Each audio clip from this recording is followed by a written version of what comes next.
My name is Lieutenant Colonel Stuart Scheller, United States Marine Corps. I'm the current Battalion Commander for Advanced Infantry Training Battalion. I've been in the Marine Infantry for 17 years.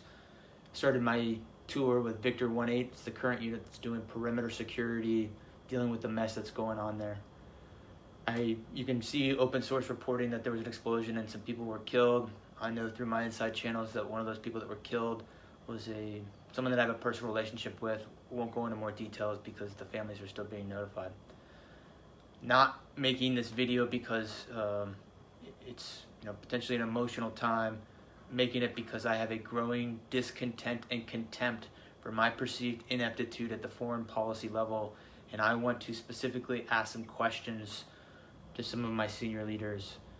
And I'll say, as a person that's not at 20 years, I feel like I have a lot to lose. If you play chess, you can only see 2 to 3 moves out because there's too many variables. I thought through if I post this video, what might happen to me, especially if the video picks up traction, if I have the courage to post it.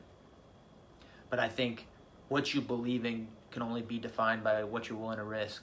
So if I'm willing to risk my current battalion commander seat, my retirement, my family's stability, to say some of the things that I want to say, I think it gives me some moral high ground to demand the same honesty, integrity, accountability from my senior leaders.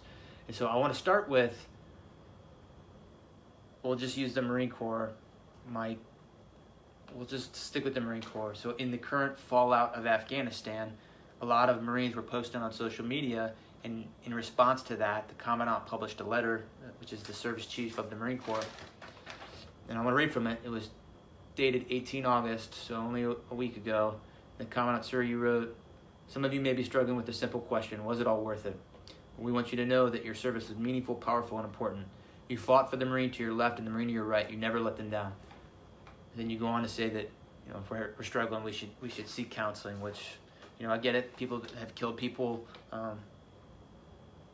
I've killed people, and I seek counseling, and that's fine. There's a time and place for that. But the reason people are so upset on social media right now is not because the Marine on the battlefield let someone down. That service member has always rose to the occasion and done extraordinary things. People are upset because their senior leaders let them down, and none of them are raising their hands and accepting accountability or saying, we messed this up. If an 05 battalion commander has the simplest live fire incident EO complaint, boom, fired. But we have a Secretary of Defense that testified to Congress in May that the Afghan National Security Force could withstand the Taliban advance. We have chairmen of Joint Chief, who the Commandant is a member of that, who's supposed to advise on military policy. We have a Marine Combatant Commander. All of these people are supposed to advise, and I'm not saying we've got to be in Afghanistan forever, but I am saying, did any of you throw your rank on the table and say, hey, it's a bad idea to evacuate Bagram Air Field, the strategic air base, before we evacuate everyone? Did anyone do that? And when you didn't think to do that, did anyone raise their hand and say, we completely messed this up? I've got battalion commander friends right now that are posting similar things, and they're saying, wondering if all the lives were lost and if it was in vain, all those people that we've lost over the last 20 years. And he goes on to say that we're all part of a chain. While every link may not be tested, the strength of the chain is only as strong as each link, and you got to be good links, something like that.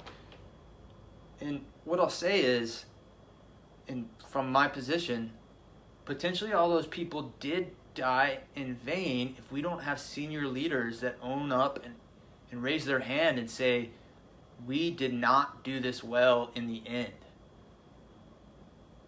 Without that, we just keep repeating the same mistakes. This amalgamation of the economic / corporate / political / higher military ranks are not holding up their end of the bargain. I want to say this very strongly. I have been fighting for 17 years. I am willing to throw it all away to say to my senior leaders, I demand accountability.